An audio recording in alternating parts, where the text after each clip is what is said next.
Assalamualaikum warahmatullahi taala wabarakatuh. Jirtu kabajamtoota jaalatamtoota hordoftoota YouTube channel EKAP akkasuma Facebook awwalaaf baga nagaan jiraattan sin jira. Egaa aras deebi'ee dhufeetiin jira jechuudha. Arma wanti deebi'eef jechuudha. Akkuma beekamu madura jechuudha. Akkuma isin beektanu aappilee viidiyoo sooshaal miidiyaa irraa buusan jechuudha. Kana buusaa isiniin jechaan ture. Arrammoo jechuudha sana hunda isaa gubaa isin jechuuf dhufe jechuudha. Fakkeenyaaf akkuma beekamu aappilee isin buuftan jechuudha. Silkii keessanis isin jalaa iddoo of bal'isuu fudhachuu ni danda'a. Akkasuma beeksisaalee adda addaa kan ofirraa qabu ni jira jechuudha. Aappiin viidiyoo daawunlood godhu jechuudha. Arrammoo jechuudha. Isa sana hunda isaa gubaa waan addisiidhaan isin agarsiisaa karaa bareedaadhaan karaa isin hundinuu ittiin gammaddanuun jechuudha.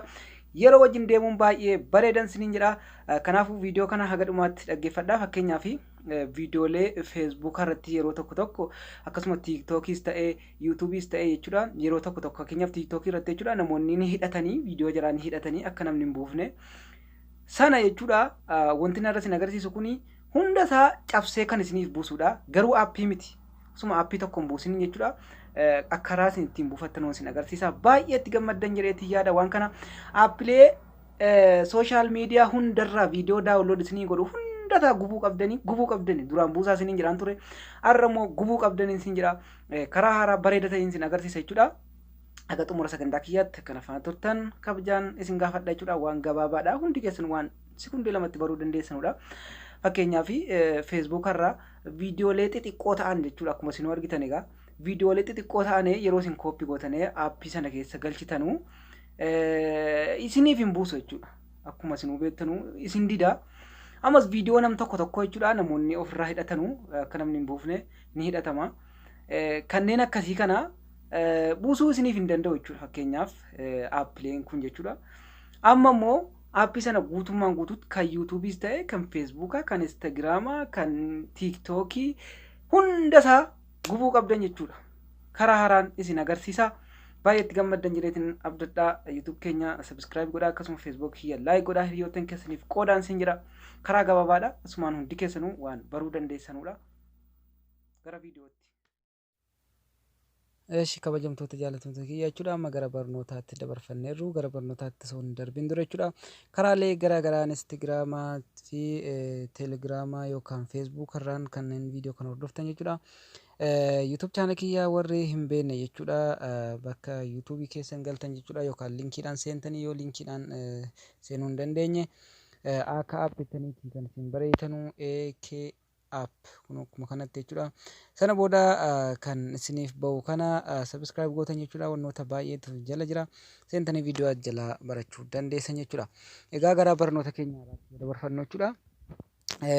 Dursa wantoota keessaa buufachuu barbaadan viidiyoo sana seentanii akkuma beekamu yoo Facebook ta'es yoo YouTube ta'es yoo TikTok ta'es yoo Twitter ta'es jechuudha.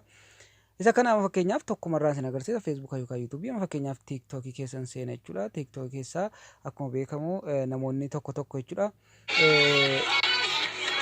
Viidiyoo jaraan hidhatan jechuudha akka namni gadi hin buufne amma namtichi kun viidiyoo isaa hidhateetiin jira akka gadi hin buufne jechuudha. Fakkeenyaaf kana buufachuudhaaf asiin yoo buusuu barbaadan hin bu'u jechuudha. Hin hidhate sheerii kana rukuttanii kooppii gochuu ni beektanii bakkaalas hundi keessanuu kooppii gootan jechuudha. Viidiyoo isaa kana kooppii erga gootanii as keessaa baatan jechuudha.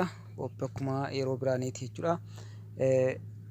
Kiroomii keessan galtan jechuudha. Wanna baay'ee isin rakkisu miti kiroomii keessan galtanii.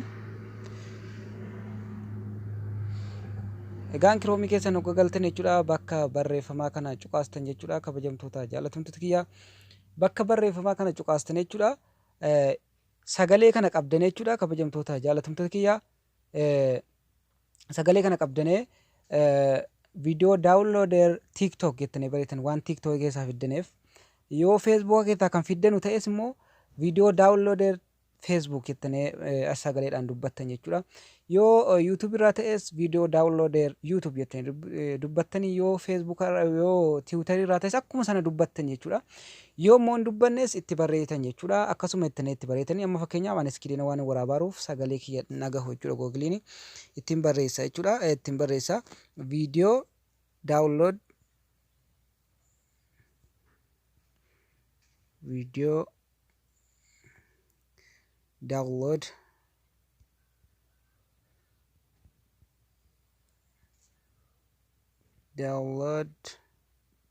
on TikTok irra waan fideef isin gaa sagalee tokkichaan dubbannaan haree isiniif baasa jechuudha. Kunoo haala kanaan isiniif baasa jechuudha. Sana booda kunoo al'aanni akkanatti isinii baasee liinkii yeroo jalqabaa kanaaf isinii fiduu cuqaastan jechuudha kabajamtoota jaalattoota keenya. Yoo feesbuuka ta'es akkuma kana jechuudha. Yoo yuutuubii ta'es akkuma kana jettan jalqaba isin bakka barreeffama kanarratti liinkii bakka keessaa fiddan irraa dubbachuu qabdan. Barreessuu qabdan yookaan innis download on video downloader on YouTube jettan yoo YouTube irraa fiddan ni beektan jedheetii yaada kana.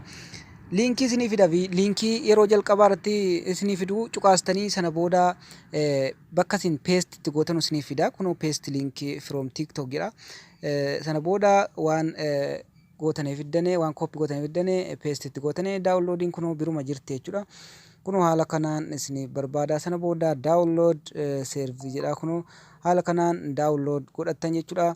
Sana booda kunoo asirratti download isiniin jira. Download kan jettu kana cuqaastan jechuudha. Haala kanaan isiniif buuseetiin jira jechuudha. Egaa kana fakkaata jechuudha. Kan Facebookaas wanni tokko rakkina hin qabu. Video download jettanii bareetanii kunoo rakkina hin qabu. Video download on Facebook. Ninu isiniif barreessee isiniif fida. Yoo isin F qofa barreessitanii naan isiniif fida jechuudha. Sana booda akkuma sana liinkiin jalqabara isiniif kaa'aa hundinuyyuu. Jalqabara isiniif kaa'a. Kunoo jalqabara gogga isiniif kaa'e bakka isin paste itti gootanu jalqaba irratti isiniif fida. Liinkii copy godhattanii fiddane Facebook irraa kunoo asirratti paste gootan jechuudha. Yoo YouTube irraa ta'es yoo Instagram yoo wama barbaadan Twitter irraa yoo ta'es gosuma barbaadan irraa yoo fiddane asiin isinii buusa jechuudha. Egaa amma dura jechuudhaan illeen viidiyoo aappilii kanatti fayyadamee buufadha ture jechuudha. Amma aappilii kana hunda saawuu gubeetiin jira. Karaan kun karaa baay'ee bareedaa fi gabaabaa ta'edha jechuudha. Waan yeroodhaan wal qabate kanaafuu kanatti fayyadamaan isin jira.